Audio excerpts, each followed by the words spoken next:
എന്താണ് കഴിച്ചു കഴിഞ്ഞോ? ഞാൻ കഴിച്ചു കഴിഞ്ഞൊന്ന് വീഡിയോ എടുക്കാമെന്ന് വിചാരിച്ച് വന്നപ്പോഴേക്കും കഴിച്ചുകൊണ്ടിരിക്കുമ്പോൾ തന്നെ എല്ലാവരും വേഗം കണ്ടോ മുഴുവനും കഴിച്ച് തീർത്തു. ഒരാൾക്ക് അവിടെ കാട്ടിൽ വെച്ചുകൊണ്ട് കൊടുത്തതാണ്. ആർക്കാ നമ്മുടെ ഗോപിയെ കുട്ടിക്ക് ഈ ജൂലിപ്പെണ്ണുണ്ടല്ലോ, ആർക്കും ഒന്നും കൊടുക്കില്ല. അവൾ നിൽക്കണുണ്ട്. ഇവള് എല്ലാത്തിൽ നിന്ന് ഓടി നടന്ന് കഴിക്കും. ഞാൻ ഒളിച്ച് വെച്ചാൽ കൊടുക്കണേ. അവളുടെ അമ്മ കഴിച്ച് കഴിഞ്ഞ് പോയി കിടന്നു അവിടെ. എന്തു സാധനമെന്നറിയോ ജൂലി? അയ്യോ, സാമർത്ഥ്യക്കാരി എന്ന് വെച്ചാൽ സാമർത്ഥ്യക്കാരി. പാവം ഗോപിയെ കുട്ടി, അവൾക്ക് കിട്ടണേ ഇല്ല. ഇവർക്കും കിട്ടില്ല. ഇവളാണ് മുഴുവനും കഴിക്കണത്. നമുക്കവരെ അങ്ങനെ പിടിച്ചു മാറ്റാനൊന്നും പറ്റില്ല. അപ്പോൾ അവർക്ക് ദേഷ്യം വരില്ല. ഭക്ഷണം കഴിക്കുമ്പോൾ നമ്മൾ അവരുടെ അടുത്തേക്ക് ചെല്ലരുത്. അപ്പോൾ അവർക്ക് ദേഷ്യം വരും. അല്ലാതെ വെറുതെ ഒന്നും അവർ നമ്മളെ കടിക്കുമൊന്നുമില്ല. ഭക്ഷണം കഴിക്കുന്ന സമയത്ത് നമ്മളതിൻ്റെ കൈ കൊണ്ട് ചെന്നാൽ ചിലപ്പോൾ അവർക്ക് ഇഷ്ടപ്പെടില്ല. അവരെ ഭക്ഷണം എടുത്ത് മാറ്റാൻ പോകാമെന്ന് വിചാരിക്കും. അത്രയ്ക്ക് ബുദ്ധിയല്ലേ അവർക്കുള്ളൂ.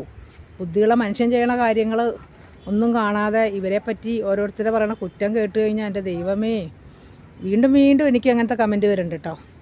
നിന്നെ കടിക്കും, നിൻ്റെ വീട്ടിലുള്ളവരെ കടിക്കും, അപ്പം നീ പഠിക്കും. ഒരു പ്രാസം ഒപ്പിച്ചാൽ പറഞ്ഞേക്കണം. അതൊന്നും കേട്ട് എനിക്ക് ഒരു പേടിയില്ല കേട്ടോ.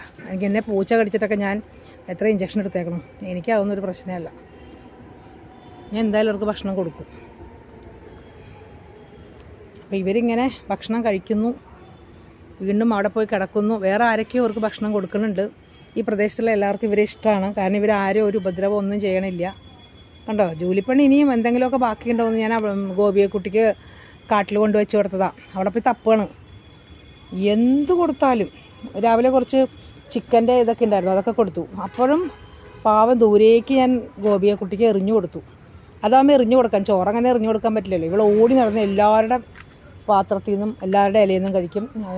ടോമി കുരയ്ക്കും, പക്ഷേ ഇവളൊന്നും മൈൻഡ് ചെയ്യില്ല. ടോമി കുറച്ചാലും അവളത് കഴിക്കും. കണ്ടോ, അവൾ നല്ല സുന്ദരിക്കുട്ടിയായിട്ടിരിക്കണം. അതുകൊണ്ട് ഓരോ ചോറ് മണിയും നക്കി തിന്നാണ്. പക്ഷെ ഒന്നും കളയണില്ല. അത് തന്നെ സമാധാനം ഭക്ഷണം. പിന്നെന്താ ഒരു കാര്യം പറയാനുള്ളത് എന്താണെന്ന് വെച്ചാൽ, കുറേ കമൻറ്റുകൾ വന്നു. നിങ്ങൾ പ്രതികരിക്കേണ്ടെന്ന് പറയും, പക്ഷെ എനിക്ക് പ്രതികരിക്കാതിരിക്കാൻ പറ്റില്ല. എനിക്ക് അതുകൊണ്ട് അതിനെക്കുറിച്ച് കുറച്ച് പറയാനുണ്ട്.